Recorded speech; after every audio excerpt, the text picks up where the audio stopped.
right, it's Jeff Zito, and thank you for checking out another episode of the Celebrity Jobber Podcast, streaming on Apple Podcasts, Spotify, iHeart, wherever you listen to podcasts. So please subscribe. Would love a 5-star rating, and if you wouldn't mind, please leave a review. If you want to check out all our past guests and episodes, you can do so by going to celebrityjobber.com.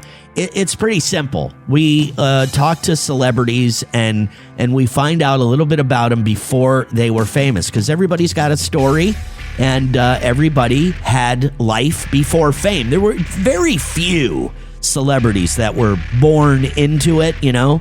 I do remember guys like William Shatner. He said his very first job was when he was like 4 or 5 years old in acting. He was an actor. He's been an actor for 90 years. That was his very first job. Never worked at a pizza place, never babysat. And then there's a lot of famous people who had different lives, completely different lives before fame.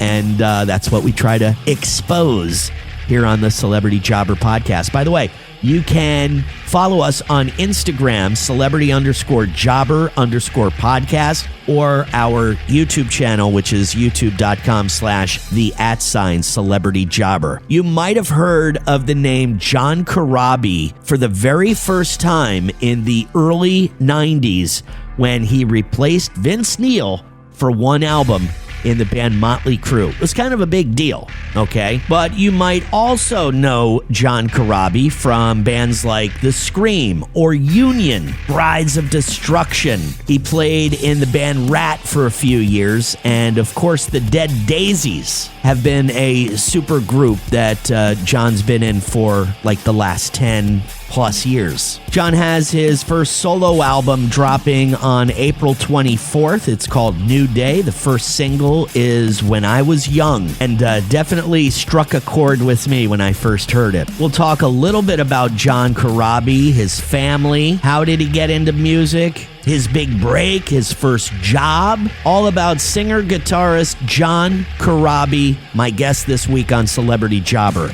The Celebrity Jobber Podcast with Jeff Zito. If you like what you hear, please subscribe, give a 5-star rating, and leave a review. Check out all our past episodes on Apple Podcasts, Spotify, or wherever you pod. What if these celebrities weren't famous? What would they have become? What was their first job? We're about to find out. Right on, there he is. Hey, John. Sorry, buddy. I was hitting the link to come on, and it was asking me for like passwords and meeting IDs, and I'm shit.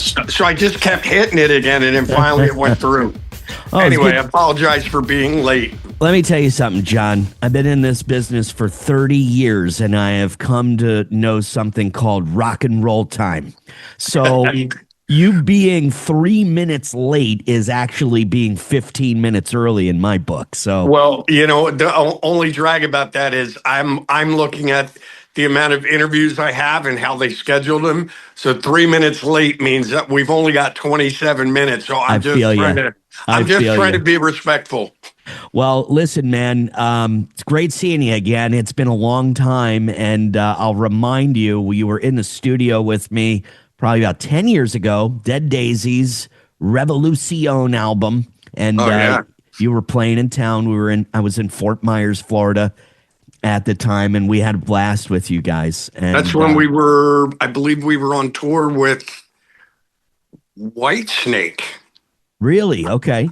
Yeah, well, 2015 Revolution. Yeah, we did a tour with Kiss, and then we toured with Whitesnake. I know we played some shows in Florida because we played in Melbourne.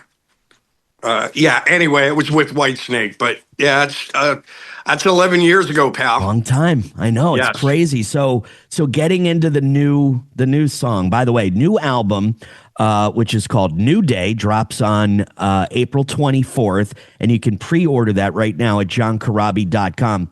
The song When I Was Young, I love this. This is a great song. And tell me a little bit about where you were in your mind.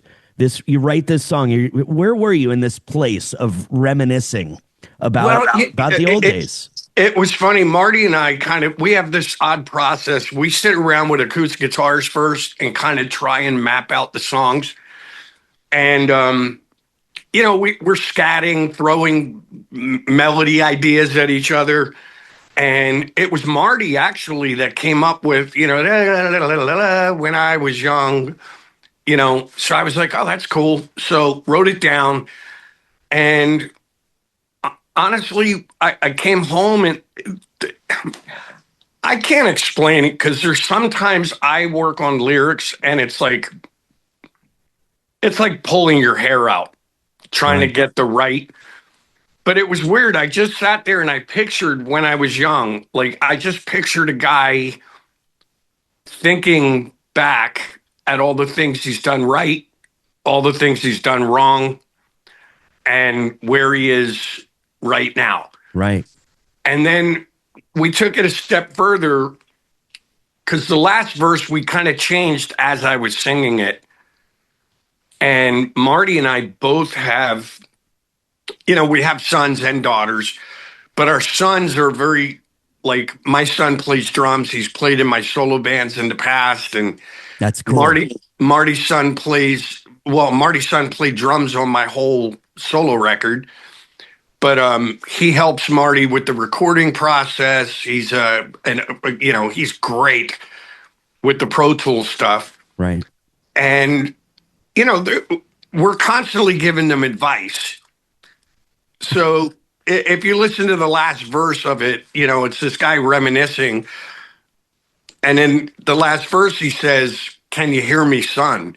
Right on. So it's like a guy reminiscing about his life in conversation with again, it was just us talking to our sons, but it could be a mother and daughter, could be father and daughter, it doesn't matter. But it's just someone reminiscing about their life in conversation with their offspring and kind of in some way maybe giving them advice. All the things I've done right, all the things I've done wrong. Here's the advice, make it count. So, John, tell me about this guy that this young John Corabi back in Philly. Give me a little background. Are you from a musical family? What did your parents do for work? My mom worked in a factory and my dad was, my dad worked different office jobs. My dad wound up being, my family ran a couple of the unions back in Philadelphia. So yeah, put that one together. So not like you were I'm following in the family footsteps. No, nobody in my family that I can think of played any sort of instrument. I just got a guitar I was 7, 8 years old. I got a guitar for Christmas. Have no idea why my parents bought one. But they got me this guitar. I took some lessons and then just jumped in with both feet and started, playing Beatles songs. And back then the stuff that was on the radio, Simon and Garfunkel and just, at one point in grade school, there was a school talent show, put a little band together, and we did House of the Rising Sun and I'm Not Your Stepping Stone by the Monkees. Cool. Wound up winning the contest.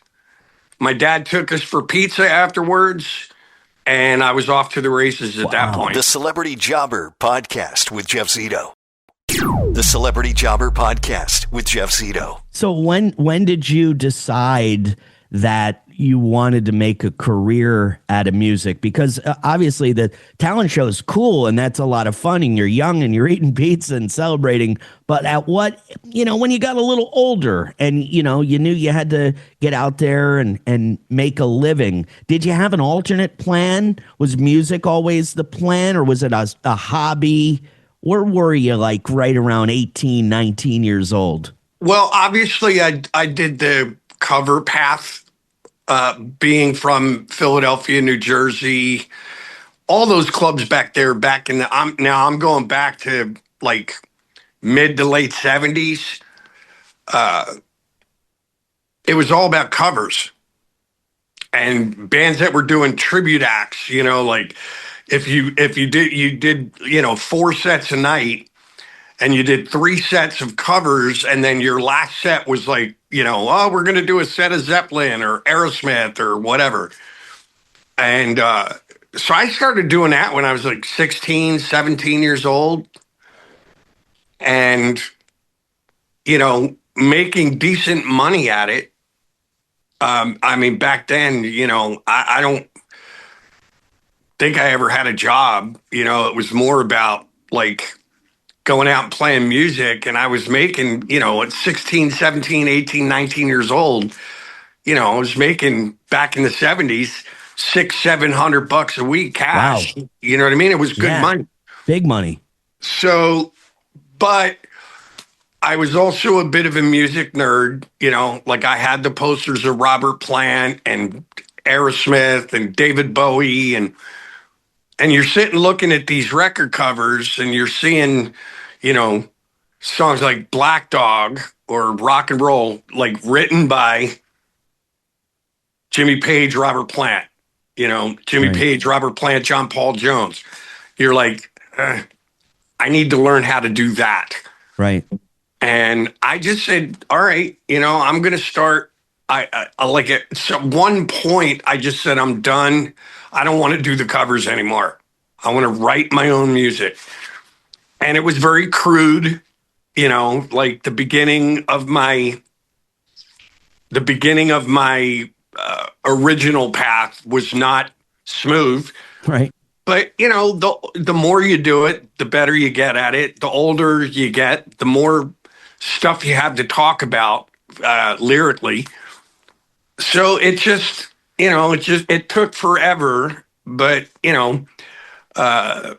I eventually got into just writing my own music because I knew that if I wanted to be like Robert Plant and I wanted to be like Steven Tyler and Foghat and Grand Funk Railroad, I needed to write my own songs. Right. So you said you never had a job, like first job, paper route, worked at a pizza place. Yeah, I mean, I've had things like that, but first I started doing covers, and then once I started doing the original thing, the money wasn't coming in like it was. So then I was like, all right, I need something, because to supplement. And like, and to be honest with you, I got married very young to a girl that already had a daughter. So 19 or 20, I was married with a kid. Wow. So there was always that air of responsibility. But, when I say a job, like music has been the longest job I've ever had. I started getting paid to play music when I was, maybe 17. Right. And I'll be 67 in April. So I've been doing this for off and on for 50 years. You know what I mean? What about the first job? Do you remember your very first job? Was it music or was it something else? No, my very first job, I think I was, I don't know, maybe 10 or 11 years old. They used to call them hugsters back in the day. But these guys would drive down the street in these like flatbed trucks with the wooden sides on them. Yeah. And they would sell, tomatoes, corn, peaches, whatever. And this guy used to come down my street and he would sell fruits and vegetables. And I just walked up to him. My mom asked me to go get like 6 ears of corn and some tomatoes. I paid the guy. And I said, I don't even know. I don't even know how I did it, but I was like, hey, man, you hiring? And at 10 years old. Yeah, 10, 11. I don't know what I was. But I did that. I did that for a while, because I wanted things, I wanted a new baseball glove, or I wanted a bike, and my parents were always, well, save your money, go, so I would mow lawns or whatever, And well, I wound up doing this hugstring thing. So the guy would come and pick me up in the morning. We would drive to different neighborhoods. I would get a giant basket. He would drive down a street and park. And then I would go door to door knocking on people saying like, hey, we got some fruits, vegetables, blah, blah, blah. There's the truck. And they would come out and I would help bag their stuff, carry it back to their house if need be. And, you know, I think he paid me like $0.25 an hour or something, whatever. Yeah. It was like slave labor. Yeah, he took advantage of you, for sure. I did that until I fell off the back of his truck and I split my lip open, like literally underneath of this beard on this side of my mouth. I've got a massive scar under here where I literally fell off the back of the truck and face planted into my own knees. And I split my lip open. And he fired you? He's like, oh, I can't have this. No. He didn't fire me. He felt horrible, but he was like, insurance, man. Yes. I can't do. Yeah. So, man, you're on your own, kid. Oh, man. Celebrity Jobber. The Celebrity Jobber Podcast with Jeff Zito. And 50 years in the music business. That was your first job. And you said you had a couple of, you had to supplement your income when you made the transition from covers to originals. Completely understandable. But look at this career. I mean, from the Scream, Angora, Union, 24/7, Rat, Dead Daisies, As I Know, and of course the one that Mötley Crüe during the early to mid 90s had to be a very interesting time for you. Can you do you consider that maybe your coming out, your big break, your introduction to the world? Would you consider that like your pivotal moment in your career? Well, yeah, I mean, in hindsight, that was the thing that put me on the map. Now, would I have gotten there with the Scream? Possibly, hard to tell, but the Mötley thing was the one that really projected me into a lot of different lights. Yeah. And, maybe like, who's this guy? Who's this Corabi guy that's replacing Vince Neil? Yeah. It was beautiful. It was awesome. It was a lot of fun. It was eye-opening.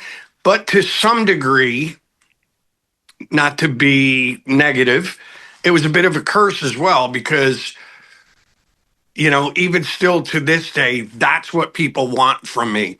And really? It's like, yeah, there's some, even with this new material, like I don't want to say worried about it, but I'm like, this is, my wife actually said this is probably, this new record that I just did, New Day, is probably the most honest and real,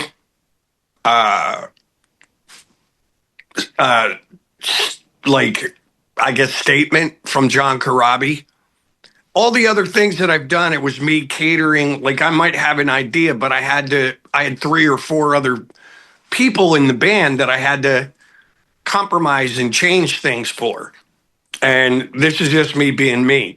But, I've seen a few comments, not many, it's minimal, but there's been a few people like, yeah, I'm waiting for him to do something heavy again, like the Mötley record. Yeah. And it's just like, dude, I did that 35 years ago. Right. I did it already. Right. This is just me as a 67-year-old man, just going back and thinking about some of the music I grew up listening to. And this is my offering to whatever, So do you look at the experience nowadays? Do you look at the experience differently than, because I mean, it had to be, a lot. Everybody hears the stories, but as a, 67-year-old guy now, do you look back at that experience and go, that was a cool experience. I mean, was it a good experience for you? Glad honestly, you did it? dude, I don't regret anything. I've had a lot of people, or, I don't want to say it drives me crazy, but even if you look at my bio, rock journeyman, and then it's the list of things that I've done. And but that was just the way things played out for me. Yeah. You know, I wish I was still sitting here talking about the 19th or 20th Scream album. And I think we had the talent and the capabilities of possibly doing that. But who knew I was going to get a phone call from, at the time, one of the biggest bands in the world, and they were going to ask me to join their band. Didn't know that. There was no future, you know what I mean? No crystal balls. Right. I didn't know that. It happened. I made that choice. Even my bandmates in the Scream were like, dude, if you don't do this, you're an idiot. Yeah. So I did that. And then it was like, you know, for as negatively as those guys talked about Vince Neil, how was I supposed to know he was going to come back? Right. I didn't know. Right. Then I did Union. Yeah. And, you know, I felt positive about it. The reviews that we got on the Union music was great. Great band. Bruce Kulick. I remember seeing you guys. We got great reviews. But again, you know, who knew that I was going to do that and we were going to be totally in the height of the grunge thing. Same with the Mötley record. Right. You know, and absolutely. Yeah. It was just the way it played out. Just the way it went, broke up. We never broke up. The thing with Union was we were selling tickets to shows, but we weren't getting radio airplay. We weren't getting MTV airplay. We weren't getting any support from the industry. So we were selling tickets word of mouth, mainly the Kiss fans. So we were getting that, but we weren't making any money. And so also some John Corabi fans, though. From there was, but it was mainly I was one of them. It was mainly the Kiss fans, and you know, and then Bruce got the offer to join Grand Funk Railroad. Yeah. So it was like, hey, dude, you know, we're going to pay you way more money than you're making now to play your guitar for this legendary band. And oddly enough, I shortly after that got offered the Rat gig. And then oddly enough, Brent and Jamie wound up getting offered the gig to play with Vince Neil. A crazy world, right? So it was very incestuous, whatever, but it was more about, we never disagreed. There wasn't any infighting. It was just about four guys needing to pay their electric bill. Right. And they just went to gigs that actually guaranteed them more money. Right. That was it. Celebrity Jobber. The Celebrity Jobber podcast with Jeff Zito. John, you've done something I'm so I'm so envious of you for, putting out a book, an autobiography. It seems to me like such a daunting task, and it gives me anxiety thinking about. I say this to everybody that's ever, wrote a book or written a book. Sitting down, going, okay, I'm going to write right now. Here we go. Once upon a time, or however you start the damn thing, like that to me gives me such anxiety. Like, okay, I'm going to make a book. It's about an inch thick, and I'm starting it right now. It's called Horseshoes and Hand Grenades, which I think is such a funny title. As a fan of wrestling growing up, it was something that Gorilla Monsoon used to say. Close only counts in horseshoes and hand grenades. So tell me why you decided on that title. Well, it was, I have my dad to thank for that, but it really sums up my entire career. I have been always at the right place, but the wrong time. So later in life, when I was doing my acoustic unplugged record, I was kidding with my dad as a joke, and he was like, oh man, I really like when you do the acoustic stuff. I can hear your voice. I can hear the lyrics. And he goes, what are you going to call it? And now I had taken a few of my older songs like Hooligans, Father, Mother, Son, and reworked them. And so I was joking with my dad, and I go, yeah, I'm thinking about calling it John Corabi's Almost Greatest Hits. And my dad had just like almost like a quip. He just went, or you could call it Horseshoes and Hand Grenades. He was right there with it. And I go, what do you mean? And he goes, you know, you don't have to be right. You just got to be close. Right. And I was like, okay, so I wrote that down. And then Paul Miles, when he talked to me about doing the book, it was actually during COVID. So I had plenty of time to do that. Right. But my buddy Paul Miles called and we started working on this. And as we were doing the edits and we were going back and forth and we started getting close, Paul said, what do you want to call the book? And I said, well, after interviewing with you as much as I did, and now going through this thing 8 or 10 times, reading the edits, my dad said something to me years ago, and it totally sums up my career. I've been close. I've been at the right place, but always at the wrong time. And Okay. I said, he goes, what do you want to call it? I go, Horseshoes and Hand Grenades.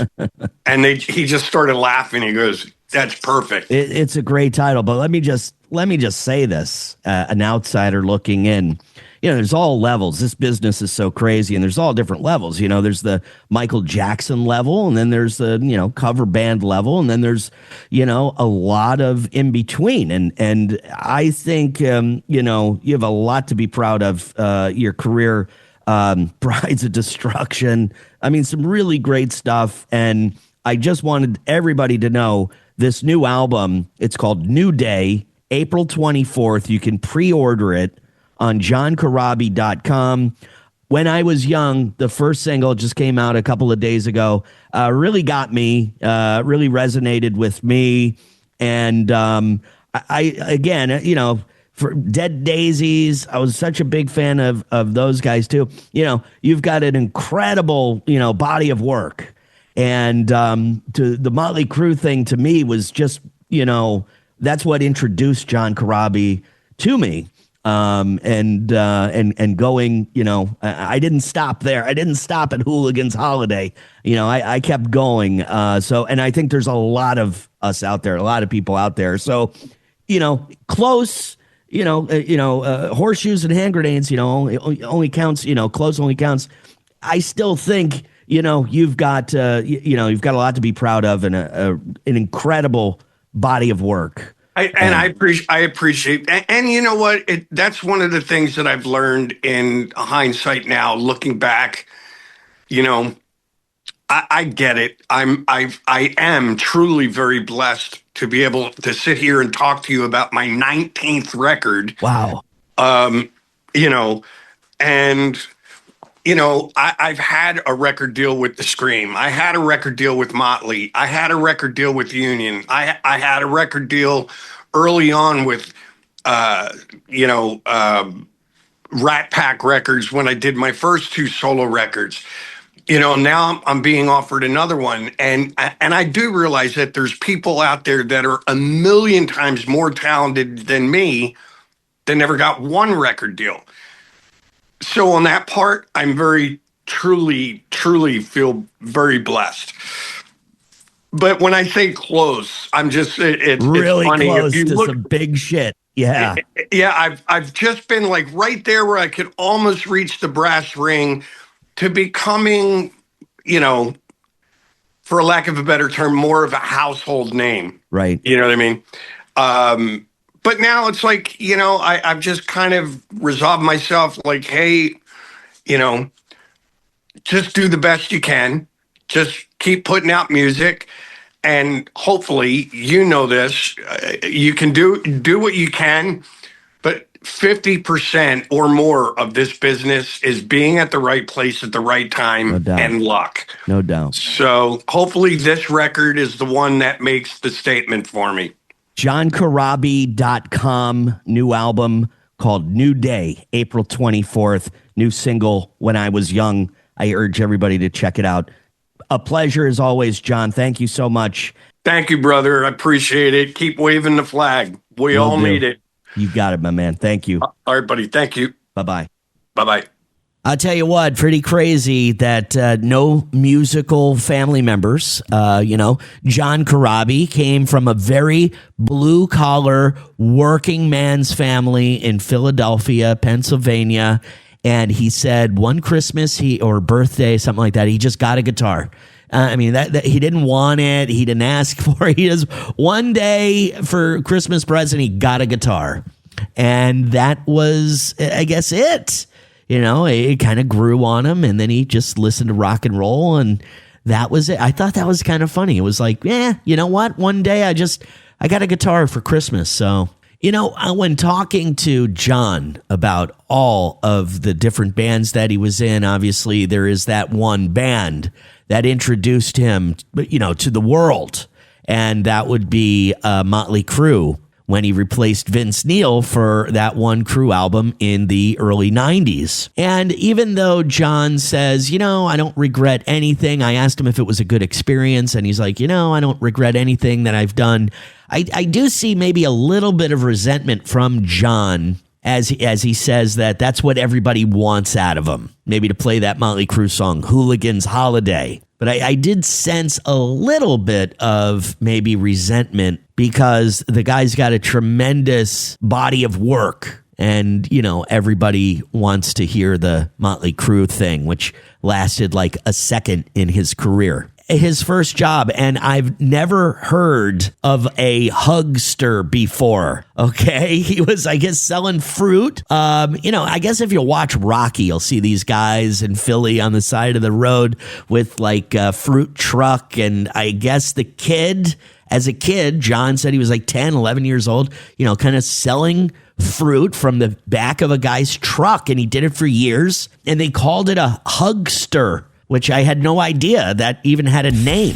But his job ended when he fell off the back of the truck and split his lip. The guy's like, oh boy, you're an insurance nightmare. Gotta go. See you later, pal. But I thought it was a great story, man. New album called New Day comes out April 24th. You can pre-order on johncorabi.com. Great new song, which is on that album, and the song When I Was Young. Gotta check it out.